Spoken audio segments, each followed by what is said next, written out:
What's up everybody, my name's Connor Flood and this is my 2019 full care guide for ball pythons. Real quick, if you're here for Ackies, I know I said this in my last video. It's going to be a completely devoted to Ackie Monitor's channel. Yeah, well, I'm changing my mind about that. That really limits my audience and the content I can make. So here I am making a ball python video. I will be posting another Ackie update very soon though. And real quick, for people who want to know about specific things, here are some timestamps. So the first step of learning how to take care of a ball python is learning what they are and where they come from. So as the name suggests, ball pythons or royal pythons, if you're in Europe, people tend to call them royal pythons sometimes. The reason they call them that is because it was thought that Cleopatra wore them as bracelets because they tend to ball up. I don't know if that's true or not, but that's why people sometimes call them royal pythons, but here in America they're generally called ball pythons. These guys come from West Africa. Most of them come from specifically the countries of Togo and Benin. They mainly live in termite mounds in a rainforest / savanna type habitat. And they're normally brown and black, but this one is white, yellow, and black, so why is that? Caterpillar is what's called a killer bee ball python, and that is the name of a morph. And a morph is basically a genetic mutation that makes something look different. Basically how morphs come about is people in Africa actually collect ball pythons from the wild and breed them in mass quantities in captivity over there. And they pick out the ball pythons that come out looking just a little bit different, or some looking a lot different, and sell them to United States breeders or Europe or wherever, and they pretty much breed them and prove out that that trait is genetic, which means it passes it on to their offspring. And if that weird looking trait can be passed on to the offspring, they then call it a morph and they name it, like pastel, spider, pied. This one right here is a super pastel spider. Basically what super pastel is means it's homozygous for the pastel trait, which means it has 2 copies of it. And it's heterozygous for spider, which means it has 1 copy of the spider gene. Basically a morph is something that makes a snake look different and cost more. So when it comes to housing ball pythons, there are 2 main ways of doing it. One is the tub, and the other one is the tank. I'm not going to say one's better than the other because they both work just fine. But the way I'm going to be showing you is the tank. And even among these 2 main ways of keeping them, there's varying things about how people do it in these 2 different housing setups. Despite what people might tell you, there are lots of different ways you can keep a ball python, and this is why I recommend using multiple sources in your research. Alright, so let's talk setups. This is my setup right here for Caterpillar. This is my heat source. This is a 150 watt ceramic heat emitter. Despite what people may tell you online, there are lots of different ways you can heat your ball python enclosure. I choose a ceramic heat emitter because I don't have to turn it off and on during the morning and nights, and it keeps the temperature constant from day to night. You could also use a white or a red light. People in the comments will probably get mad at me for saying that, but it can and does work. And I used it for a long time and it worked for me, and I know a lot of people that have used it for a long time and it's worked for them too. You could also do a heating pad, which I personally don't prefer that way. Reason being is it's only hot in one spot when you use a heating pad. It doesn't create a temperature gradient like this.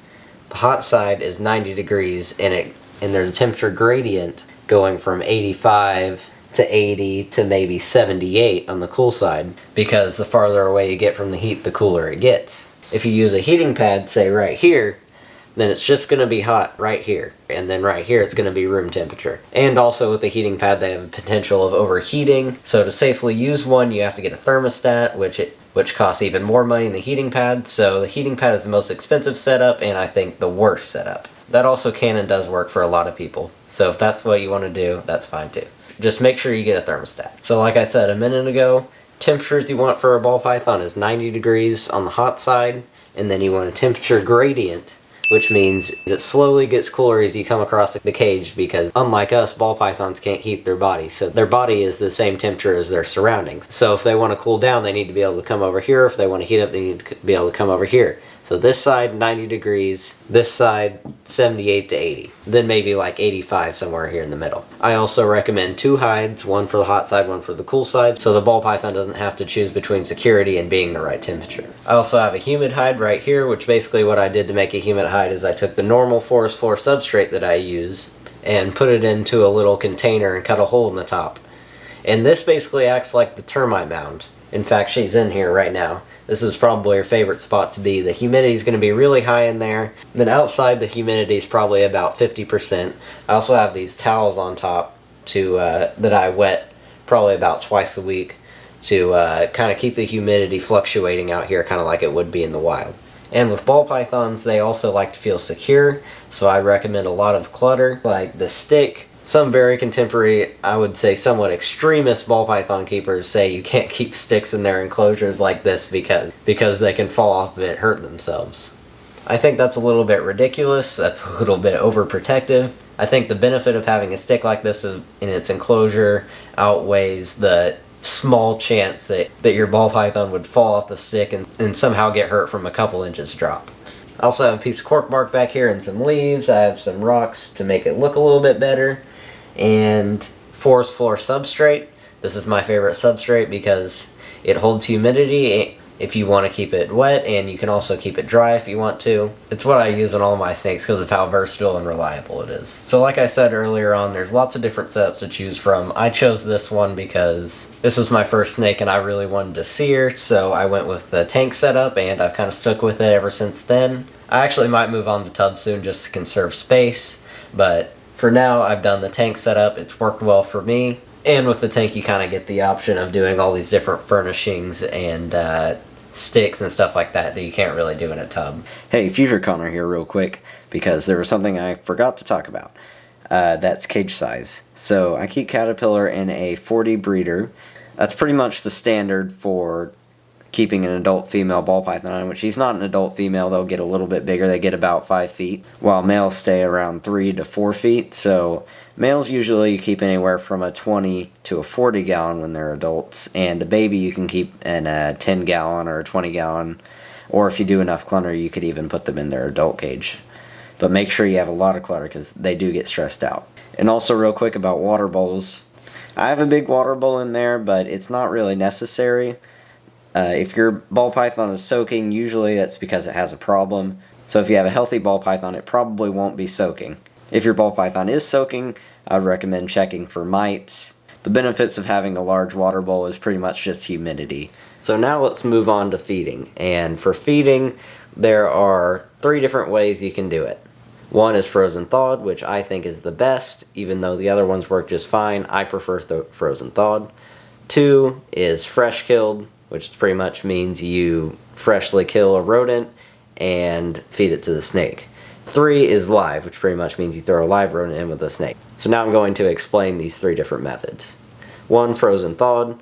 Pretty much you buy a frozen mouse or rat. I would recommend starting them on rats early because they tend to get stuck on mice and refuse to eat rats, which can be a problem when they get too big for mice. So I would try to feed them small rats instead of mice at an early age. But either one is fine. Pretty much what you do is buy the frozen rodent, you throw it in hot water. Some people do it in a bag, I just throw it straight in the water. It doesn't seem to make a difference. You leave it in there anywhere from 10 to a couple hours depending on how big your rodent is and how many you're doing.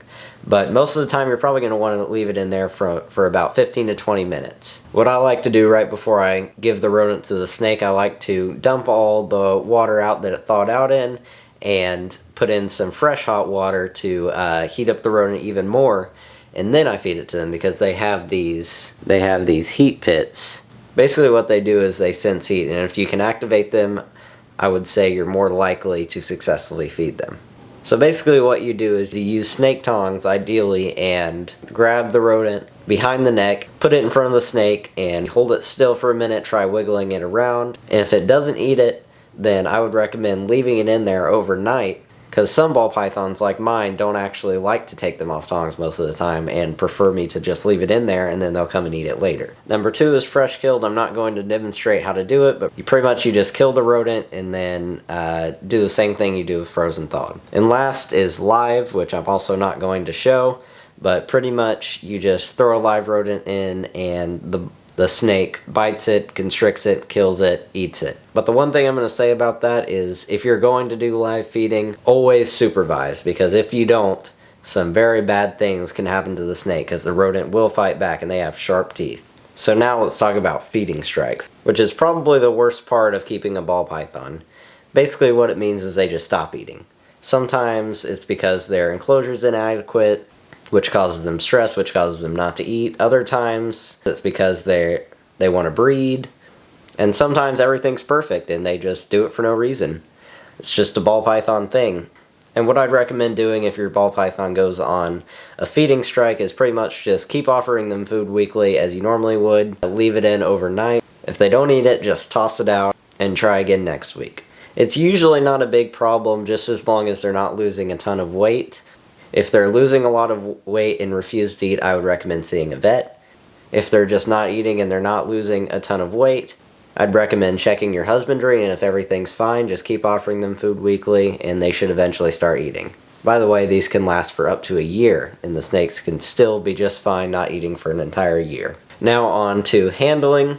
Handling is pretty easy. Handling a ball python is about as easy as handling a snake gets. I mean, she is very acclimated to handling, that's why she's so active, but most ball pythons will literally just sit in a ball, that's why they're called a ball python, and just sit there. Basically like a pet rock sometimes. While others, especially if you handle them a lot, tend to be more active when you take them out. It's pretty self-explanatory, pretty much just act like you're a tree and let them crawl around on it, make sure you support their whole body. They should do just fine. And of course anything with a mouth can probably bite, and ball pythons are no exception. A ball python bite will never be a big deal unless it somehow gets infected. Usually it's quick, it's a defensive bite, or potentially if you have the smell of rodent on your hand or you have a very eager eater, sometimes they can do a food bite, which pretty much means they think your hand's food, they bite it, wrap around it, and try to eat you. The best thing to do in that scenario is to run it under hot water. A lot of times they let go,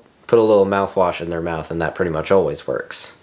But that doesn't tend to be very common with ball pythons. And like I said, a ball python bite isn't very bad. It's definitely worse if they latch onto you, but most of the time they don't when they bite you. And it's literally like a bunch of little scratches basically. The bites tend to look worse than they actually are because they bleed a lot. And the reason that is because ball pythons and a lot of snakes have an anticoagulant in their saliva that causes the blood to thin out and bleed more, which, believe it or not, is actually a good thing for you because that makes it less likely to get infected. But all in all, getting bit by a ball python is not a big deal. So yeah, overall, ball pythons make great pets for pretty much anybody. They make good pets for kids who are responsible enough to handle an animal. They make good pets for first-time reptile owners. They make great pets for very experienced reptile owners because of the different morphs, and they can get into breeding, which is actually pretty easy with ball pythons. So yeah, that's about it. Be sure to like, subscribe, leave a comment if you have any questions, or if you want to yell at me for doing things different than you, that's fine, but I will respond. Be prepared to debate. Thank you for watching, and I'll see you in the next video.